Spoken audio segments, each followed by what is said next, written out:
Why first? Yeah, why? Why first is the name of a game by AEG. I picked it up at Gen Con 2015. It seemed interesting and definitely original in that it questions one of the most cherished assumptions by gamer, which is that to be first is always a good thing, or almost always.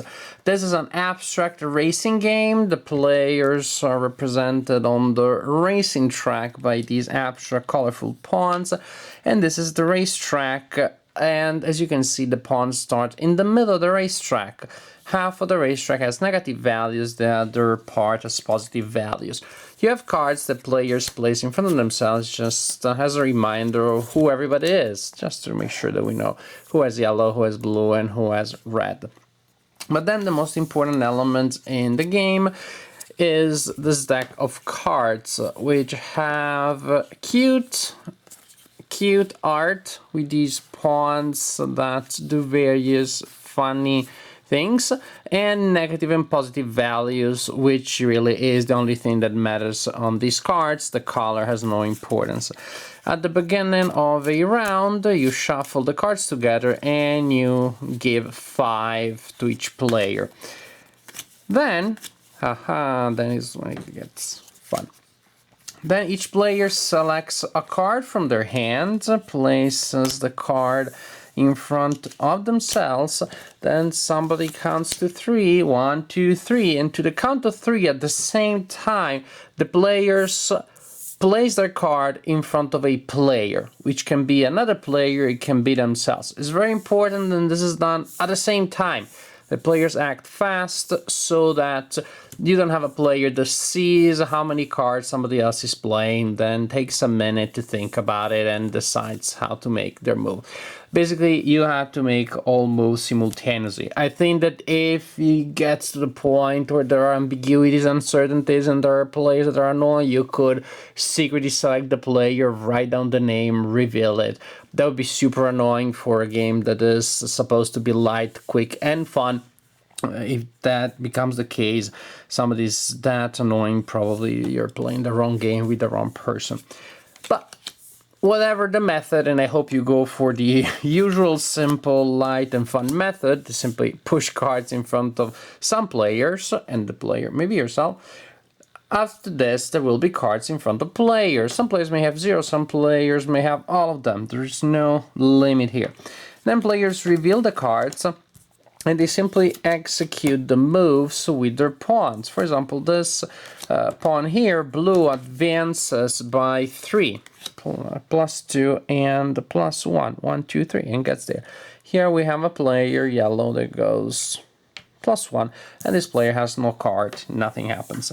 Then we repeat the procedure. Suppose that at the end of next round of assigning cards, these are the cards that have been assigned. This time is better distributed. Then blue goes -2, red goes +1, and yellow goes +4. Yellow was here, right? I don't know. Wherever yellow was now, it should be 4 spaces ahead of where it was before. Super simple. As I said, each player has a hand of 5 cards, and a round will be over when players have played all of their cards. At that point, you look at the position on the track, which may be something like this, or any other combination anywhere on the board, and at that point you score. But not everybody will score, only one player, or I should say the players in one spot will score, which is players ahead of everybody else. So the first player, first space, right? Nope. The game is called Why First, and look at the illustration. The second. The player in the second position, or in any case all players in the second space as is occupied on the board, will score. In this case, red scores nothing. Yellow does score, and scores the amount of points indicated by the number in the area in which the pawn is. So here yellow scores 9 and blue scores nothing. This had been the situation. Both yellow and blue will score 3, and poor 5, who was silly enough to be first, will score nothing. You repeat the procedure, assigning a hand of 5 cards, playing them, moving around, and scoring at the end of each round for 5 times. So you will also need a piece of paper and a pen to keep scoring. There isn't a scoring board. Could have been nice. There's this nice, cute mounted board. It would have been nice to also have a smaller scoring board. Even maybe around here, they could have made a little scoring board, but there isn't one. So I need to figure out a way of keeping track of points. So you continue like this for 5 rounds, assign cards and play cards, and at the end of the 5th round, the player that scores the most is the winner of the game. Of course not. Have you not been paying attention? Why first? No, at the end of the 5th round, the player in 2nd position wins the game. This is the game in essence. The bits are nice. You have these wooden pieces. The board is mounted. The cards look nice and durable, very colorful. The art is nice. The scoring board would have been nice, but that's a minor thing. The game is super simple, super easy, and clearly very light. At first glance, it looks like, wow, this is so smart, so brilliant. This game, to say it philosophically, deconstructs some assumptions that the designers of games and players take for granted as natural to the philosophy of game designing, but there are conventions, and conventions could have been set up differently in different ways, creating equally valuable systems of rules and mechanics. Or you can say, oh, that's pretty cool, eh? This game is a little different. The second player scores. So at the beginning, it's like, wow, that's super smart. And you start immediately thinking of all the subtleties that will come in play here.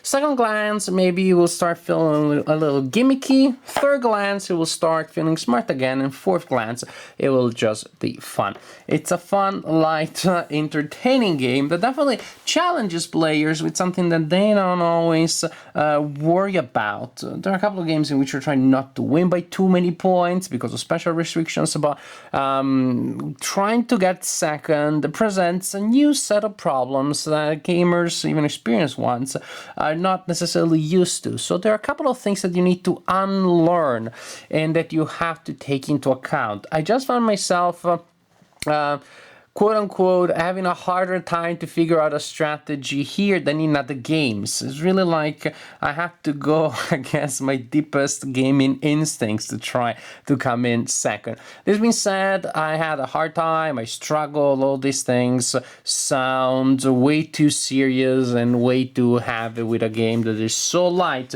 that you may want to put a copy like of a GMT game on top or a rock so it doesn't fly away. That's how light it is. That's how light it is. It's flying away right now.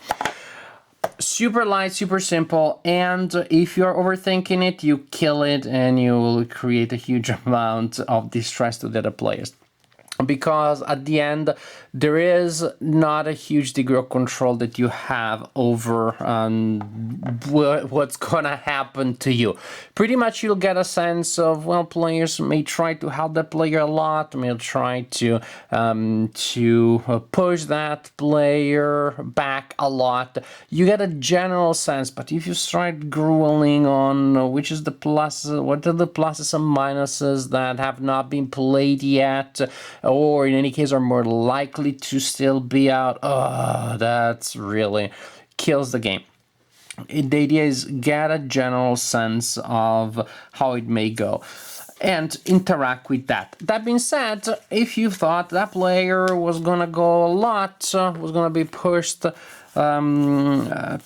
forward a lot, I wanna block that player, so I'm gonna play a high card, or say a very low card with a very negative value, then you do get to affect that somewhat.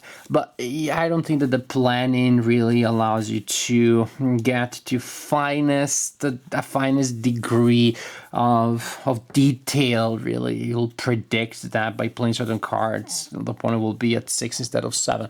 If you're trying to go for that, then that's just boring.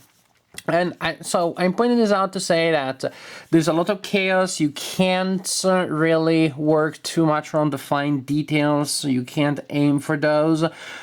which is why overthinking players may be frustrated at first, but if they're able to switch gears a little bit and to simply take it in more of like a Zen fashion, see how it goes and try to affect the general picture, then actually you realize that there's still a degree of control that you have. There is still an amount of choices that you make and that matter. Well, you have still cards management, and as you can see, different hands of cards not necessarily are bad or good, because you may have the most awesome cards in the world. If you were just furthering your interest and trying to go first, that card will be very powerful, but maybe you want to play the best cards on somebody else and people push you and you're like, no, I don't want to go first. So actually you're like, darn, why don't I have negative cards?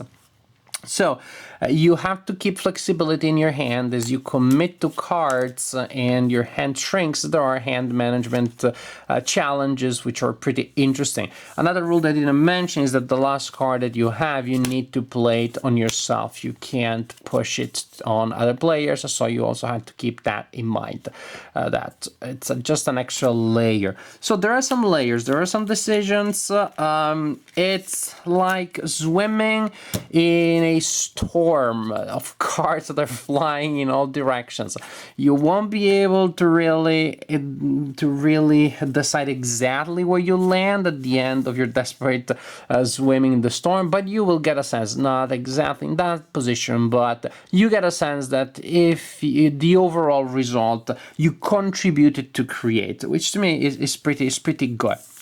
What is great is that the game is so simple, it's so fast. You could play with children, especially if you want to see them cry, because the idea that you move their pawns without their permission, you send them back, no matter how much you tell them that this is in their best interest and may help them, children still have a hard time adjusting to such fine conceptual details. So it's a game that conceptually could be played by a young player, philosophically, no, I should say emotionally, just has a little bit of take that, a little too much of that take that, of that confrontational element that may make it not one of the best games out there for children.